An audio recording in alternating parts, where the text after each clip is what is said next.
Salut les gens, c'est la Haute-Gaule.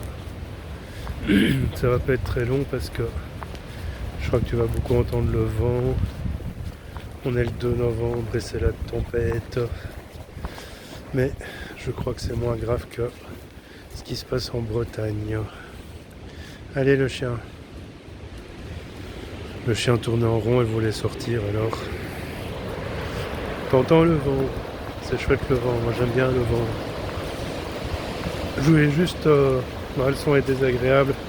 Ça va pas être très important, donc si ça t'emmerde d'entendre ce que je te dis, parce que le son est emmerdant et que le vent est emmerdant, bah t'as qu'à zapper.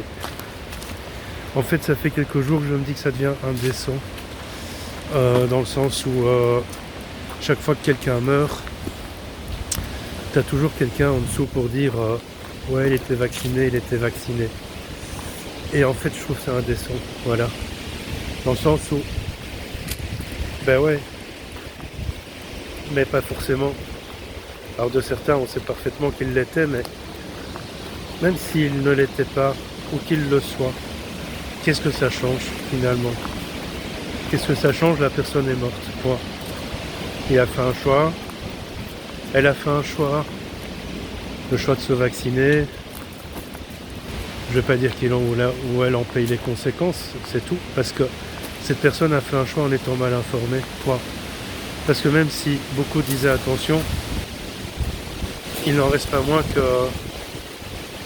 les informations ne circulaient pas correctement à l'époque.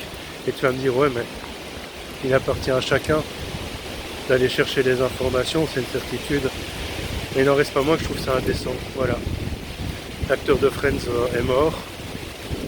Ouais, effectivement, il faisait la promotion du vaccin à l'époque.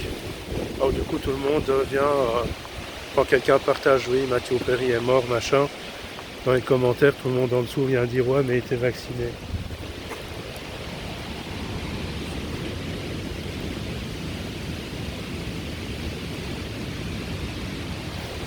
Ça, c'est une reine perdue. Ben ouais, il était vacciné, voilà, point. Et alors? Il serait peut-être mort aussi sans avoir été vacciné. C'est ça le truc que je trouve indécent. Alors, attention, tu vas me mettre dans les commentaires, oui, mais on sait bien que... Oui, mais ceci, oui, mais cela. Ici, je parle pas du vaccin et de ses effets bénéfiques ou délétères, loin de là. C'est par rapport à... au respect, en fait. Le débat ne traite pas du vaccin. Le débat traite du respect de la personne, de la famille de la personne et des personnes endeuillées autour de cet essai. Et ici, je parle de Matthew Perry parce que j'étais pas un fan inconditionnel de Friends en fait. J'ai toujours trouvé cette série excessivement débile, mais au-delà de ça, c'est un choix personnel. Enfin, c'est un goût personnel. Au-delà de ça, que ce soit Matthew Perry, Madonna ou Jean-Paul Dupont qui habite au 20 rue de la Gare et qui habite plus au café de la Gare qu'au 20 rue de la Gare. C'est un humain qui est mort, point. Voilà. Un humain qui a fait des choix, qui peut-être paye la conséquence de ses choix, peut-être pas. Tu vois, s'il n'y avait pas eu les histoires de vaccins et que Matthew Perry était mort, les gens auraient dit autre chose. Bah, il y en a beaucoup qui ont dit ça aussi, hein. Ouais, mais il était déjà loin, etc. Ouais, il était déjà loin, ça c'est clair. Mais voilà. Tout ce que j'avais envie de dire, c'est un petit coup de gueule. Dans le sens où une personne est décédée. Bon, moi, je suis pas très affecté par la mort. Pardon. Encore quelques reliquats de ma bronchite. Je suis pas très affecté par la mort.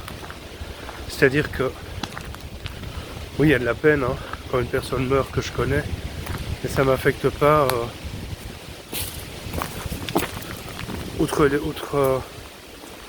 au-delà des limites quoi, dans le sens où oui, je suis triste, mais ça fait partie de la vie.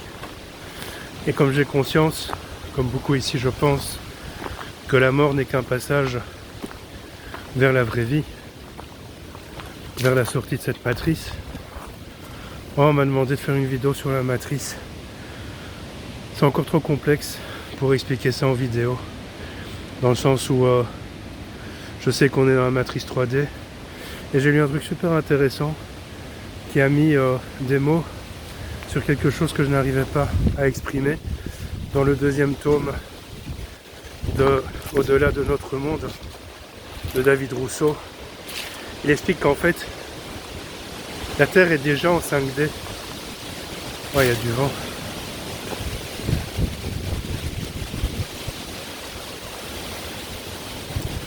Moi je trouve ça beau.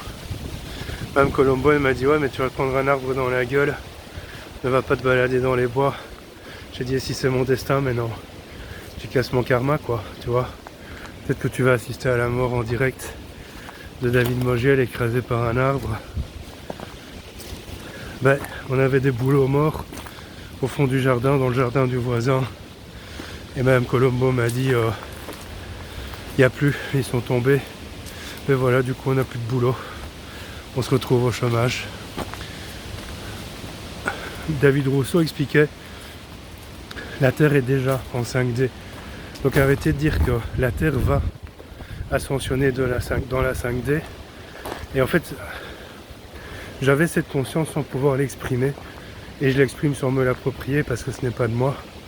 Et dit en fait c'est à l'être humain de monter vers la 5D, d'ascensionner par ses vibrations d'amour, ses vibrations de joie, etc.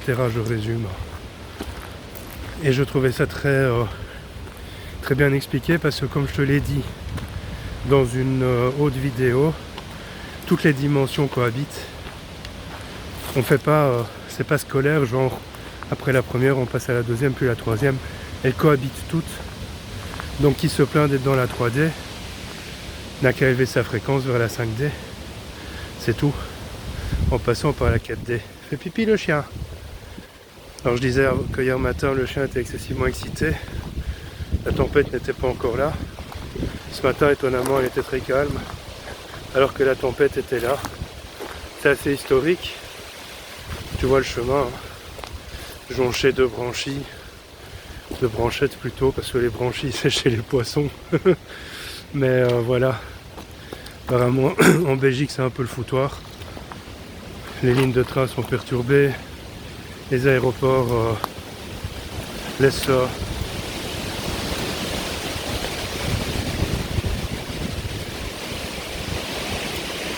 leurs avions sur le tarmac et il y a des branches qui tombent sur les arbres, sur les routes, des arbres qui tombent sur les routes. Donc je vais pas faire plus long parce que je sais à quel point c'est désagréable d'avoir un bruit de fond quand tu écoutes quelqu'un. Peut-être que je reparlerai de ça dans une autre vidéo. Et si tu as tenu jusque là, ben, félicitations, tu peux passer au niveau suivant. Allez, salut!